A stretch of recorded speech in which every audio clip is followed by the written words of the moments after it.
Hello friends, welcome back. आज हम debt management या लोन मैनेजमेंट कैसे करते हैं वो देखेंगे। फर्स्ट थिंग उसमें आती है that is assess your debt. मतलब आपको आपके ऊपर कौन सा लोन चल रहा है वो देखना है। लोन कौन से हो सकते हैं? एक तो हाउसिंग लोन हो सकता है, मतलब आपकी प्रॉपर्टी के ऊपर लोन हो सकता है। सेकेंड थिंग, आपने कुछ व्हीकल लोन लिया होगा, कार ली होगी, बाइक ली होगी, उसके ऊपर लोन चल रहा होगा। थर्ड थिंग, आपको कुछ अपनी निजी ज़रूरतों के लिए आपने पर्सनल लोन लिया हो सकता है या फिर गोल्ड लोन लिया हो सकता है। मैरिज लोन भी मिलते हैं, ट्रैवल लोन भी होते हैं, जो भी आपने लोन लिया होगा वो। तो ये लोन्स आपको देखना है कि आपके ऊपर अभी कौन सा लोन चल रहा है। अभी आपको ये लोन्स जो देखने हैं तो इसकी एक लिस्ट बनानी है। लिस्ट में आपको फर्स्ट थिंग लिखना है कि आपका बैलेंस अमाउंट कितना है।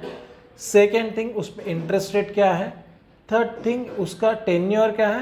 एंड फोर्थ थिंग, आपका ईएमआई कितना जा रहा है। तो ये आपको स्टेप, और ये सब आपको एक शीट में बनाना है। सबसे ऊपर आपको रखना है सबसे ज़्यादा इंटरेस्ट कौन से लोन पे जा रहा है। तो स्टेप बाय स्टेप आपको सारे लोन्स लिखने हैं और देखना है कि आपको एग्जैक्ट कितना ईएमआई देना पड़ रहा है, कितने आपके लोन के लिए।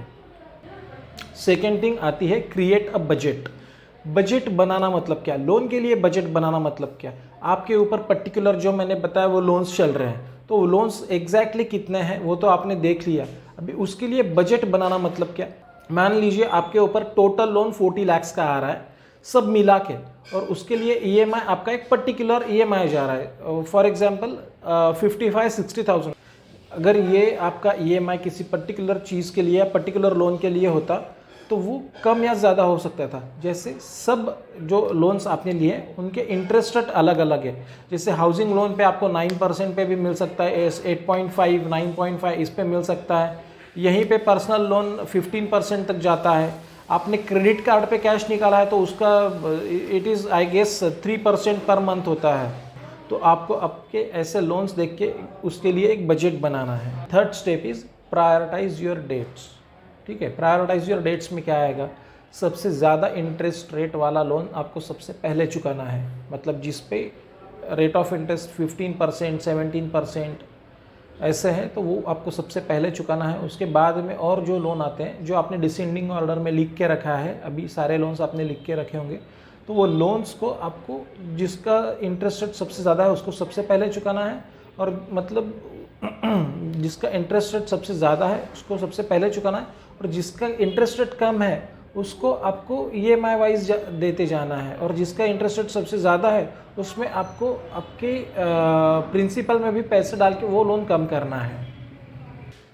आपको सबसे ज़्यादा इंटरेस्ट रेट वाले लोन्स को सबसे पहले चुकाना है, और जिसका इंटरेस्ट रेट सबसे कम है उसका मिनिमम ईएमआई आपको पे करते रहना है। अगर आपके पास अभी फंड्स नहीं है सबसे ज़्यादा इंटरेस्ट रेट वाला लोन चुकाने के लिए, तो आप क्या कर सकते हैं? तो आप ये कर सकते हैं कि आपके ऊपर जो कम इंटरेस्ट रेट वाला है उस पर आप टॉपअप ले सकते हैं। फॉर एग्जांपल, अगर आपके पास प्रॉपर्टी है, उस आपका प्रॉपर्टी का लोन चल रहा है, प्रॉपर्टी के ऊपर मतलब अगर आपके प्रॉपर्टी के ऊपर हाउसिंग लोन चल रहा है, मॉर्गेज लोन चल रहा है, तो आप उस पर टॉपअप लेके आपका पर्सनल लोन, गोल्ड लोन, या अगर आपने क्रेडिट कार्ड के ऊपर लोन लिया है तो वो चुका सकते हैं।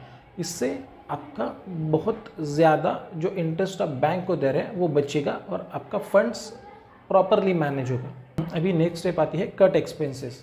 एक्सपेंसेस कट करना है मतलब क्या करना है? जहाँ पे अननेसेसरी एक्सपेंसेस आपके हो रहे हैं वहाँ पे आप उसे कट कर सकते हैं। फॉर एग्जांपल, अगर आपको घर को रिनोवेट करना अभी इतना ज़रूरी नहीं है तो आप उसको रोक के वो फंड्स आपके प्रिंसिपल अमाउंट में डाल के आपका लोन अमाउंट कम कर सकते हैं।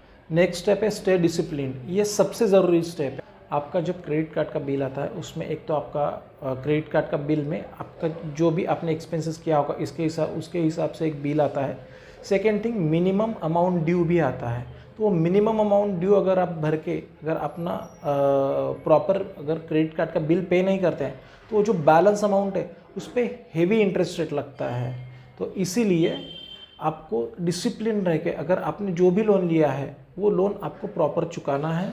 अगर वो क्रेडिट कार्ड पे भी लिया हो, पर्सनल लोन लिया हो, हाउसिंग लोन हो, गोल्ड लोन हो, व्हीकल लोन हो, कोई भी लोन हो, आपको उसके ईएमआईज प्रॉपर टाइमली पे करने हैं।